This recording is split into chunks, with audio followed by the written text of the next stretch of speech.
संस्कृत अगर राष्ट्रभाषा न होती तो सुदूर दक्षिण के क्षेत्र मालाबार से ताल्लुक रखने वाले एक ब्राह्मण आचार्य शंकराचार्य जी द्वारा यह संभव न हो पाता कि वे पूरे देश को एक साथ सर्वव्यापक बौद्धिक, धार्मिक, सामाजिक, सांस्कृतिक एकता के अंतर सूत्र में जोड़ पाते। हम आदिशंकर से कुछ हजार वर्ष पीछे चलते हैं। मेरे इस कथन को ध्यान से सुनिएगा।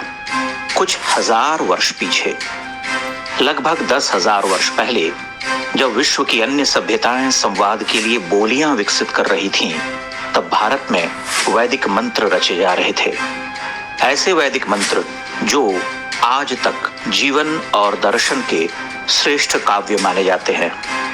लगभग 20,000 मंत्रों के साथ वेद धरती, आकाश, ग्रह, नक्षत्र, देवता, ज्ञात, अज्ञात, दृश्य, अदृश्य, भूमि, जल, वायु, अंतरिक्ष, सूर्य, चंद्र, वन, पर्वत, नदी, पशु, पक्षी, कृषि, सबको समझने का गूढ़ प्रयास करते हैं। उनकी अभ्यर्थना करते हैं। कहना आवश्यक नहीं कि वेदों की भाषा संस्कृत है।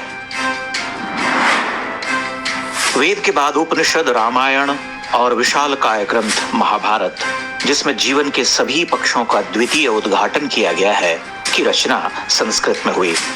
फिर आरण्यक, ब्राह्मण ग्रंथ और पुराण। ज्ञान, विज्ञान, दर्शन, गणित, साहित्य, कला, संगीत, वास्तु आदि सभी विषयों में जो भी महत्वपूर्ण रचा गया वह संस्कृत में ही रहा। आपको ध्यान होगा कि आदिशंकर ने अपना दिग्विजय संस्कृत भाषा में किया था। यहाँ तक कि मंडन मिश्र से उनके सुप्रसिद्ध शास्त्रार्थ की कथा में यह भी कहा जाता है कि मिश्र का शुक यानी तोता वैदिक मंत्रों का उच्चार करता था। शंकर के बाद रामानुज, मध्वाचार्य, मिथिला के धुरंधर नैयायिक मीमांसक, पश्चिम, मध्य, दक्षिण के विद्वान संस्कृत भाषा में ही रचते रहे। अब आप समझ सकते हैं कि संस्कृत भाषा हमारे सेक्युलर भाइयों और वामियों को क्यों खटकती है और वह क्यों निरंतर इस देव भाषा को मृत भाषा कहने का कुचक्र रचते रहे। क्यों वे विश्वविद्यालयों में संस्कृत पठन पाठन के विरोधी रहे।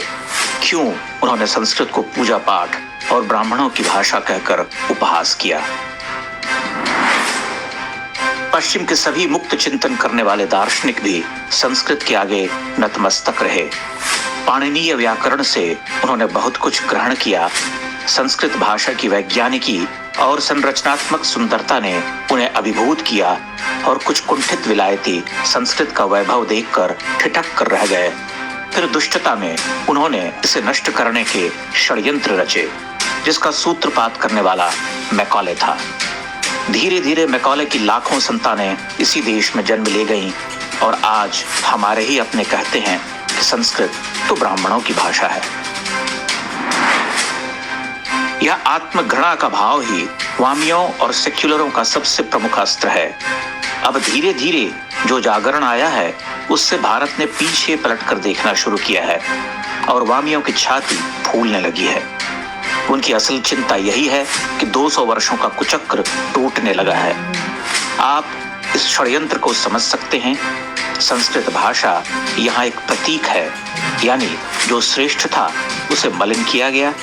इसीलिए कभी हिंदू धर्म तो कभी हमारे धर्म ग्रंथ, कभी पूजा पद्धति तो कभी ब्राह्मण, क्षत्रिय या वर्ण व्यवस्था को निशाना बनाया जाता रहा।